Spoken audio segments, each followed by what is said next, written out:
మన next topic వచ్చేసి applications of data science. First application వచ్చేసి సెర్చ్ ఇంజన్స్. సెర్చ్ ఇంజన్స్ అంటే ఏంటి? మనం డైలీ యూజ్ చేస్తుంటాం కదా, గూగుల్, బింగ్ చార్ట్.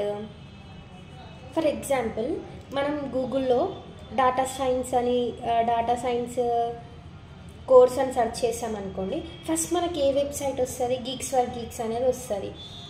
మీరు అబ్జర్వ్ చేస్తే మనకి ఎప్పుడు అదే ఫస్ట్లో వస్తుంది. చాలామంది ఆ కోర్స్ కోసం గీక్స్ ఫర్ గీక్స్నే విజిట్ చేసి ఉంటారనమాట. అందుకే మనం సెర్చ్ చేసినప్పుడు మనకు అదే దాన్ని రికమెండ్ చేస్తుంది. నెక్స్ట్ వచ్చేసి ట్రాన్స్పోర్ట్లో మనకి డేటా సైన్స్ ఎట్లా యూజ్ అవుతుందంటే, ఆటోమేటిక్ కార్స్ ఉన్నాయి కదా, ఫర్ ఎగ్జాంపుల్ టెస్లా తీసుకుంటే అది ఆటోమేటిక్గా ఏ డ్రైవర్ లేకుండానే ఎక్కడికి కావాలంటే అక్కడికి తీసుకెళ్తుంది. టెస్లా ఓనర్ ఉంటాడు కదా, ఆయన డ్రైవ్ చేయని అవసరం లేదు, ఇంట్లో కూర్చొని కూడా మనీ సంపాదించుకోవచ్చు. ఎట్లా? ఇప్పుడు ఊబర్, ర్యాపిడో ఉన్నాయి, అవి బుక్ చేసినప్పుడు టెస్లా ఆటోమేటిక్గా దాన్ని రిసీవ్ చేసుకుంటుంది, ఇంకా కస్టమర్ దగ్గరికి వెళ్ళి ఆయనను పికప్ చేసుకొని డ్రాప్ చేస్తుంది.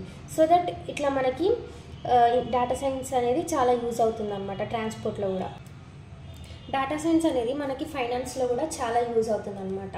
ఫర్ ఎగ్జాంపుల్ మనం స్టాక్ మార్కెట్ తీసుకున్నాం అనుకోండి, ఇక్కడ మనకి ఫినాన్స్లో ఫ్రాడ్ జరగవచ్చు, రిస్క్ జరగవచ్చు, ఇలాంటివన్నీ మనం డేటా సైన్స్ టూల్స్ యూజ్ చేసి దాన్ని రెడ్యూస్ చేయొచ్చు అనమాట. నెక్స్ట్ వచ్చేసి ఈ కామర్స్ వెబ్సైట్స్ అంటే ఏంటి? మనకి అమెజాన్, ఫ్లిప్కార్ట్ ఇవన్నీ ఉన్నాయి కదా.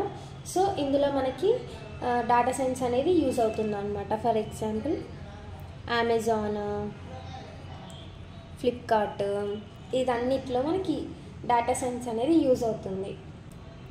ఇందులో ఒకవేళ మనం అమెజాన్లో ఏదైనా దేనికోసం మనం సెర్చ్ చేసామనుకోండి, అప్పుడు మనకి ఎలాంటి డేటా ఇస్తుంది?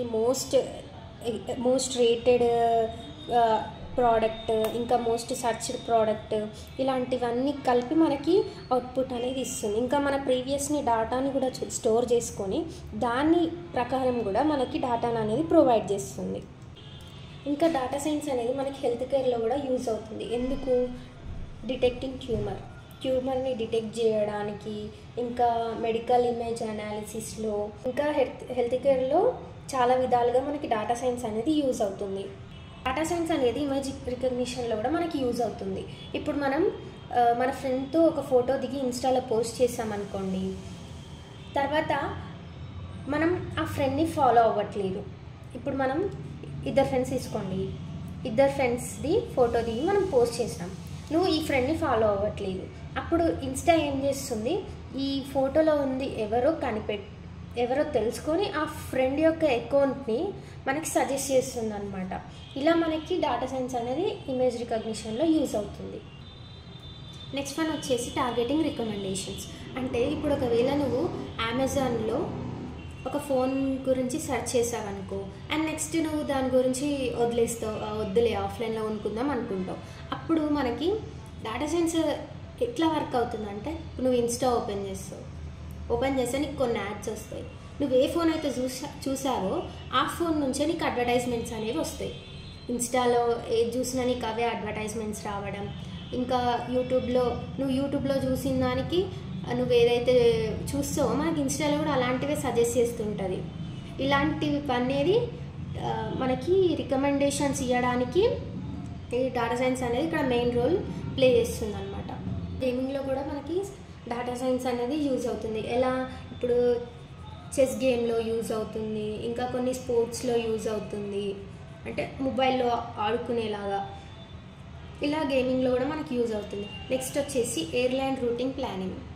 ఇప్పుడు ఎయిర్లైన్ సెక్టార్ అనేది గ్రోత్ చాలా పెరుగుతుంది, ఎందుకంటే డేటా సైన్స్ అనేది మనకి ఎయిర్లైన్ రూటింగ్ ప్లానింగ్లో చాలా యూజ్ అవుతుంది.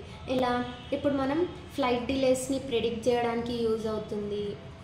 ఇంకా ఫర్ ఎగ్జాంపుల్ మనకి ఒక ఎయిర్లైన్ ఈ డెస్టినేషన్ నుంచి ఢిల్లీ టు హైదరాబాద్ వస్తుంది అనుకోండి, ఇప్పుడు ఇటు నుంచి ఇటు వచ్చే రూట్లో ఇంకేదైనా ఫ్లైట్ ఉందా, ఇది డెస్టినేషన్ దగ్గర ఇప్పుడు దిగిపోవచ్చా, ల్యాండ్ అవ్వచ్చా, ఇలాంటివన్నీ మనకి డేటా సైన్స్ వల్ల ఈజీగా తెలుసుకోవడానికి అవుతుంది అన్నమాట.